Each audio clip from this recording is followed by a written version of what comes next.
Olá pessoal, tudo bem? Meu nome é Fernanda Mendes, eu estou aqui no canal Pedagogia Tira Dúvidas, trazendo para vocês mais um vídeo, desta vez o gabarito da unidade 2, a disciplina Educação Formal e Não Formal, do curso de graduação de Pedagogia das faculdades Unopar.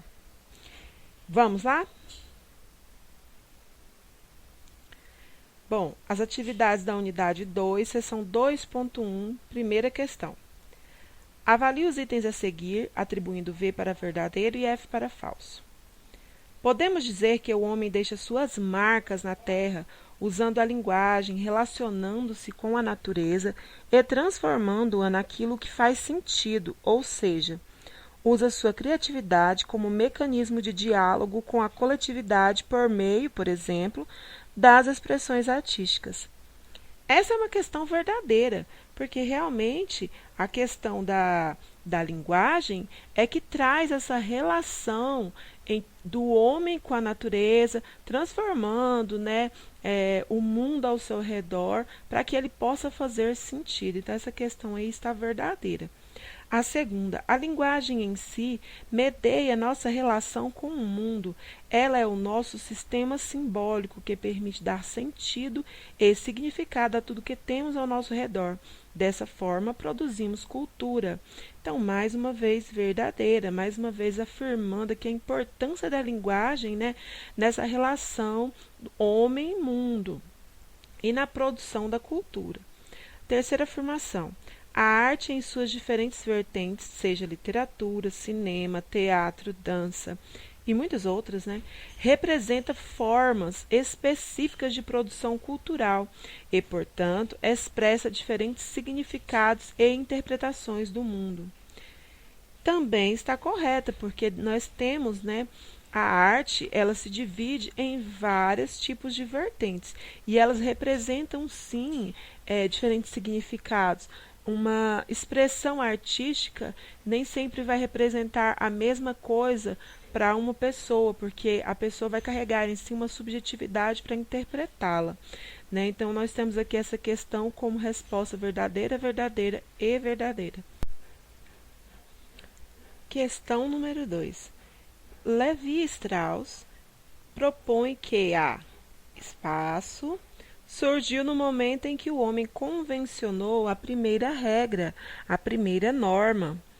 A lacuna pode ser corretamente preenchida com a palavra da alternativa, dentre as questões, a alternativa cultura, porque ele propõe que a cultura ela surgiu a partir do momento em que o homem convencionou sua primeira regra, a partir do momento em que o homem estipulou normas de convivência, o que seria o certo, o que seria o errado, qual seria a maneira como ele deveria se viver, deveria se enxergar o mundo. A partir deste momento, instituiu-se a cultura. Atividade número 3 da unidade 2, seção 2.1. Essa é a última questão da seção 2.1. Avalie os itens a seguir, atribuindo V para verdadeiro e F para falso. A arte, num sentido mais amplo, representa um movimento histórico, cultural e também social de grande importância para a formação de todos os indivíduos. Ela está correta, verdadeira, pois a arte ela é uma maneira de expressão que ela engloba todos os indivíduos e representa, sim, um movimento histórico, A segunda questão. A ideologia pode ser entendida no senso comum como algo ideal, que contém um conjunto de ideias, pensamentos, doutrinas ou visões de mundo de um indivíduo ou de um determinado grupo, orientado para as suas ações sociais e políticas. Também é verdadeira. Todos nós já ouvimos dizer, alguém dizer da seguinte maneira: a minha ideologia de vida é assim, a minha ideologia de mundo é dessa forma, com o significado de um conjunto de ideias e de pensamentos. Esse é a significação do termo ideologia dentro do senso comum. Está verdadeira. A última diz: indústria cultural é o termo usado para designar o modo de fazer cultura a partir da lógica da produção industrial. Significa que se passou a produzir arte com a finalidade do lucro.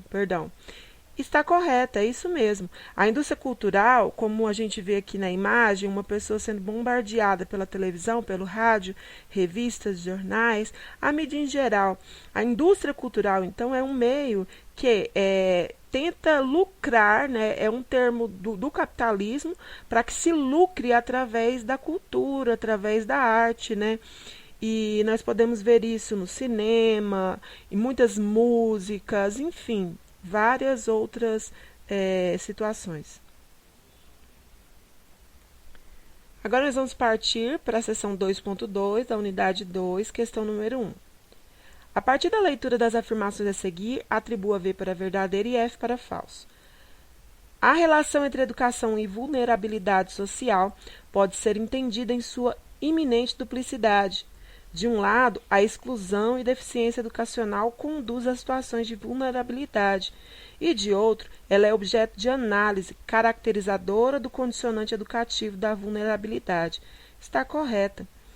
Isso, estudando também um pouco de história da educação, voltando no tempo, por exemplo, o analfabeto antigamente era apontado no Brasil como a causa.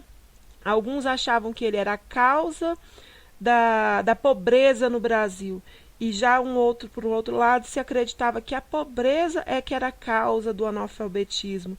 Então, a gente vê essa questão entre educação e vulnerabilidade social, onde, de um lado, a gente vê, sim, que eles são excluídos do ambiente escolar, e, de outro lado, a gente vê que, por ser excluído, uma condição para que aconteça essa vulnerabilidade. Então, essa questão está verdadeira. A segunda questão. Alguns estudos recentes apontam que a variável renda é mais impactante no acesso e nas permanências dos alunos na escola do Brasil do que outras tantas variáveis sociais. Então, também está correta. A questão da renda, né, da desigualdade no Brasil impacta muito mesmo na questão da permanência dos alunos na escola. Muitas vezes o aluno ele vem do ambiente tão pobre que ou ele consegue algum tipo de subsistência para ajudar na sua família, ou ele permanece na escola. Então, isso leva, assim, muitos alunos a abandonarem, né, o ambiente escolar. Então, a renda é a mais impactante, uma motivação maior na questão da permanência ou não dos alunos na escola no Brasil. A terceira diz, um dos desafios é abordar a relação entre educação e pobreza a partir do acesso universal à educação, que faz valer o direito de aprender de todos, mas também pensar em estratégias específicas e particulares que se relacionam com o contexto social com o qual estamos lidando. Também é verdadeira.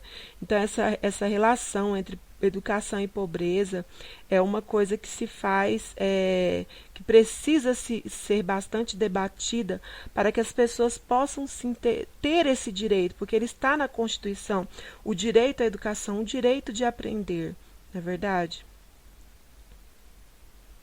Segunda questão. Um dos casos mais emblemáticos de espaço diz respeito às pessoas em situação de perene abandono, contexto em que se enquadra a maior parcela dos moradores de ruas, que tem justamente nas crianças e nos jovens sua expressão mais sensível e delicada.